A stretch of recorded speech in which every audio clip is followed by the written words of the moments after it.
இன்னைக்கு நம்மளை உலகத்துல சொல்றாங்க பாருங்க, இன்னைக்கு நம்ம நியாயமா இருக்கிறோம், நம்மளை போய் சொல்றான், நம்மளாம் பார்த்த அவன் எப்படி தெரிஞ்சுமா பைத்தியக்கார மாதிரி தெரியுது.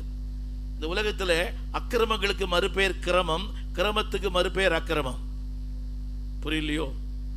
அக்கிரமா இருக்கிறான் ஆனா அவன் கிரமமா சொல்றான். நம்ம கிரமமா இருக்கிறோம், நம்ம அக்கிரமம் பண்றோம்னு சொல்றாங்க. நம்ம என்ன சொல்றாங்க உலகத்துல? இவங்கெல்லாம் யாருங்க? ஊரை ஏமாத்துறாங்க.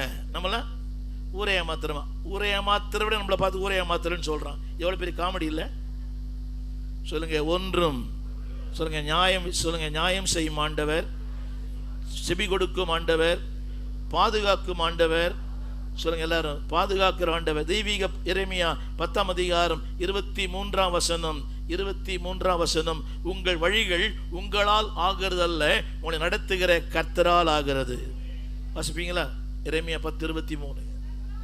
எஸ் எஸ், எல்லாம் கரங்களை உயர்த்தி சொல்லுங்க. தேவனே, என் வழிகள் என் திறமையினாலேயோ பக்தியினாலேயோ பரிசுத்தத்தினாலேயோ நீதினாலேயோ நான் ரொம்ப நல்லவர் என்பதல்ல, உம்மாலே மாத்திரம்தான். இல்லை சொல்லுங்க, என்னுடைய வழிகள் என்னால் ஒன்றும் இல்லாண்டவரே.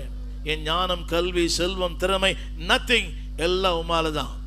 எல்லாம் சொல்லுங்க, எல்லாம் சொல்லுங்க, நடத்துகிற, சத்தமா சொல்லுங்க, நடத்துகிற உம்மாலே எல்லாம் ஆகும். சொல்லுங்க நியாயம், ஜெபத்திற்கு பதில். மூன்றாவது சொன்னேன், அதாவது பாதுகாப்பு, எல்லாமே டிவைன் என்ற வார்த்தை ஒரு ஆங்கிலத்தில் சொல்லுங்க, டிவைன் ப்ரொடெக்ஷன். நான்காவது டிவைன் ப்ரூவ், தேவன் நிரூபிக்கிறார். ஐந்தாவது குறிப்பு சொல்ல விரும்புகிறேன், இந்த புதிய ஆண்டில் கர்த்தர் உங்களை செய்ய போகிற அதிசயமான கிருபைகள். சொல்லுங்க எல்லாரும் சத்தமா, சத்தமா சொல்லுங்க, சொல்லுங்க அதிசயமான கிருபைகளை. அந்த வார்த்தை புரியுது உங்களுக்கு? தமிழ் அழகான ஒரு வார்த்தை, விளங்க பண்ணுவார்.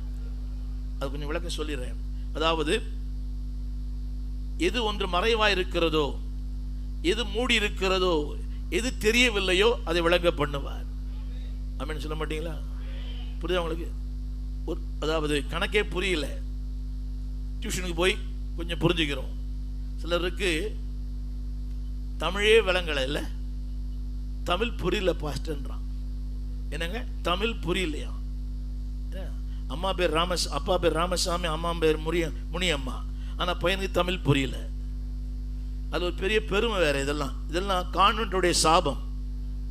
புரியவே இல்லை, கான்வென்ட்ல படிக்கிற சாபம் இதெல்லாம். புரியுதா உங்களுக்கு? நான் கொரியாவுக்கு பல முறை போயிருக்கேன், 22 முறை போயிருக்கிறேன். கொரியாவில் தமிழ் பாட்டு சூப்பராக பாடுறாங்க, எஜமானன் அழகா பாடுறாங்க. ஒவ்வொரு தமிழ் பாட்டையும் ரொம்ப அழகா சரியா உச்சரிப்போட பாடுறாங்க.